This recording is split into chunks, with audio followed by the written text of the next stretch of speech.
Hey everybody, it's Jason Blaha here, and today I want to talk to you guys about how silly it is for someone who's not a competitor in something to be paying money for a pre-written program. So let me put on my +5 hat of weaponsmithing, do a little bit of crafting, and let's talk about this. And what I mean by that is I'm going to give you guys just an example of how easy it is to write a program for just general overall size and strength. Like, it really isn't that difficult. When we start talking about really advanced programs, the sort of programs you would probably pay a coach to write, and when you start talking about dealing with stuff like undulating periodization and all of these things, these really complex programs, you need to understand the advantage you're getting from this over just a basic, even linear style program that you could easily write yourself and figure up yourself if you just understand basic progression and stuff, is you're talking about at most a 1 to 5% advantage. All right, a 1 to 5% advantage. Now, some people be like, well, a 5% advantage. But the thing is, it's not always going to be a 5% advantage. It might be a 1%. And you're not going to notice that much difference.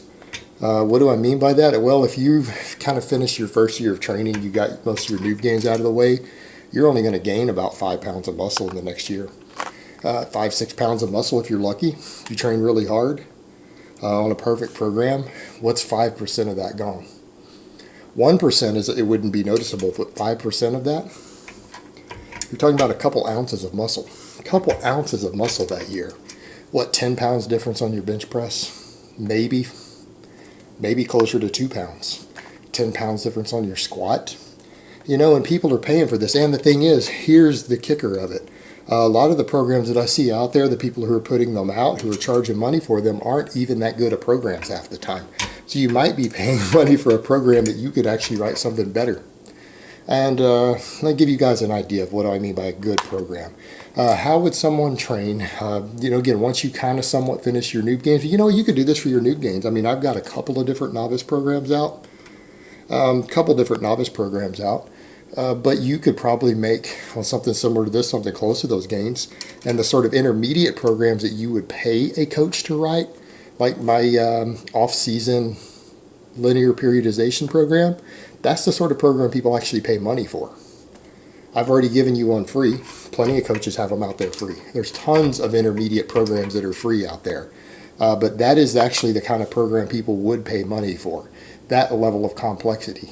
And it's not that complex, but that's like, again, what the sort of programs coaches who charge money for programs for strength athletes and everything, they charge money for programs like what I put out. If you wanted something simple, it's as simple as this. Pick 5 to 7 big basic compound movements that hit all your body parts. Some sort of squat, some sort of deadlift, some sort of chest press, some sort of overhead press. And, chest press can be replaced with a dip.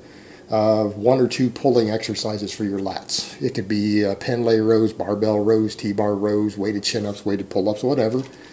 5 to 7 big basic exercises, right? 5 to 7 big basic exercises.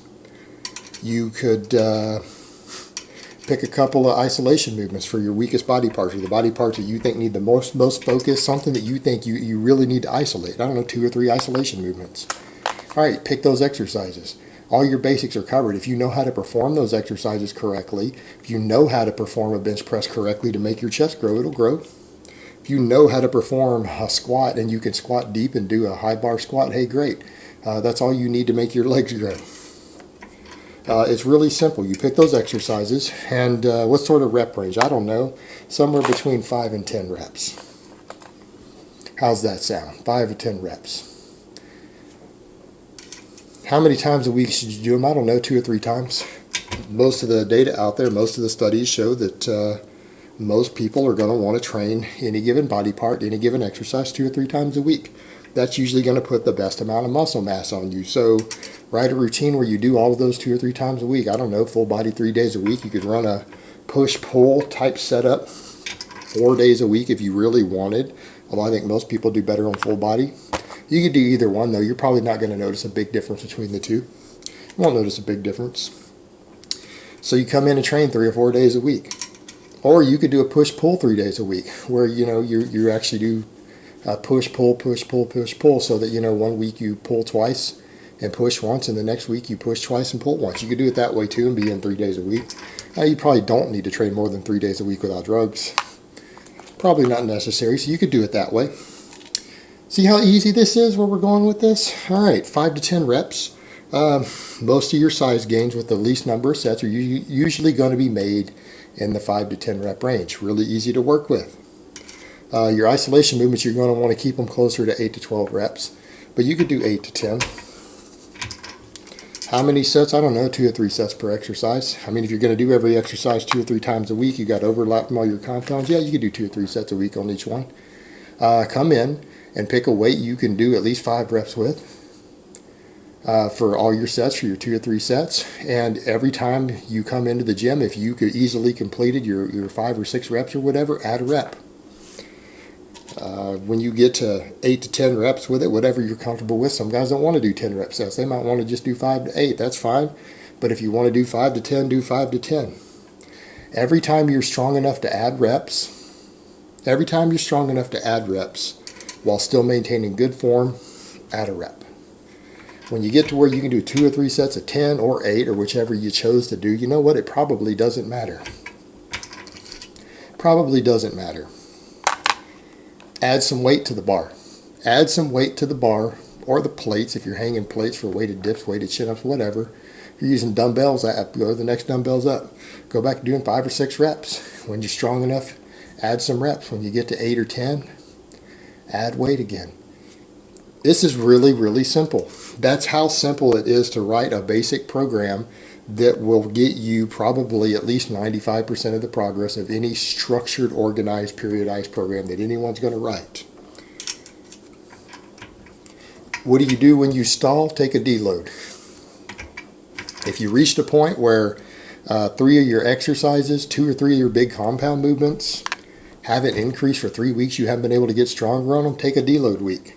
What's a deload week mean? Cut the weight to half. If you're doing 200 pounds for 7 reps, cut it down to 100 pounds. Cut your sets back. If you were doing 3 sets, cut down to 2 sets. If you were doing 2 sets, cut down to 1 set. Actually, if you're doing 2 sets, you might want to do 2 sets anyways, because that's not a lot of volume. Do 50% of your weight. Do that every workout for a week straight. When you're done, come back and pick back where you left off. If you start to get soreness or you have connective tissue that hurts or tendons that hurt, take a deload week. That actually covers everything that you need right there. You've got guaranteed progression. You've got progressive workload, right? Because you're working on increasing your work capacity with a given weight so that you're doing more volume with it. And when you get to kind of the maximum amount of volume you want to do, you add weight, cut volume back. Right there, you got a whole undulating system in place. It's that simple. It really is that simple.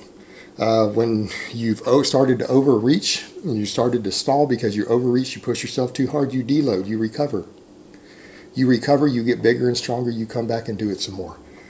When your connective tissue is inflamed, it lets you deload. So now we have dual factor recovery model factored in. See, we have all these fancy scientific terms thrown into a program that you could sit there and kind of pick what you want to do. You would pick your exercises, all your basic exercises, the amounts I gave you, probably the perfect number of exercises to do. 5 to 7 compounds, 2 to 3 isolation movements, giving you an ideal set of rough frequencies to train at to keep your muscle protein synthesis elevated. I've given you a very easy to follow progression pattern that's slightly loose, that will guarantee gains for many, many, many years. And then I've included, for overreaching purposes and injury prevention, deloads for your dual factor recovery. See how easy that is? And that people want to pay people for programs. And the scary thing is, they want to sometimes pay people for programs who don't even know that much about training.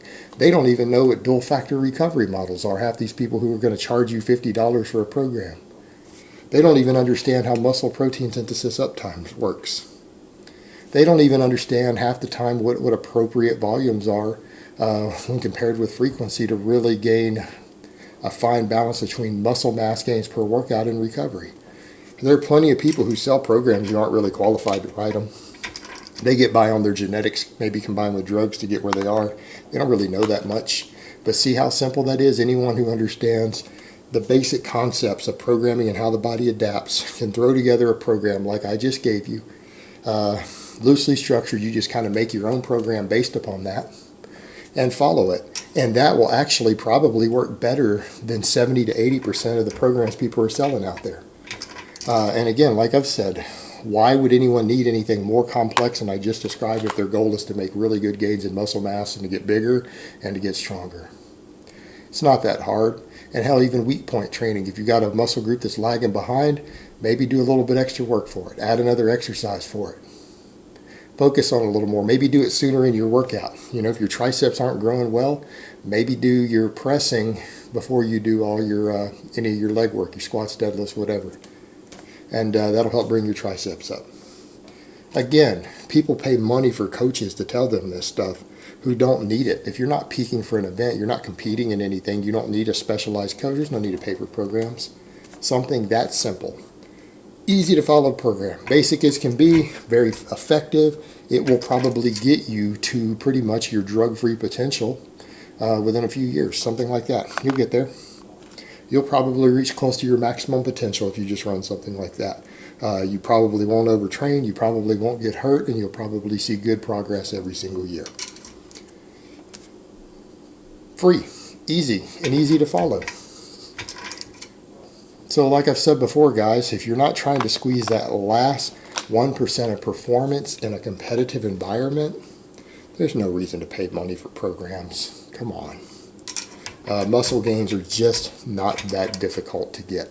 They're just not that difficult to program for. In fact, they're the easiest performance element to write a program for is actual gains in muscle mass. They're the easiest thing to write programs for. And I just gave you a perfect program for it that people could follow for years straight. All right, guys, but that's really all I have to say on that today. I hope it's been informative, and I will talk to you guys next time.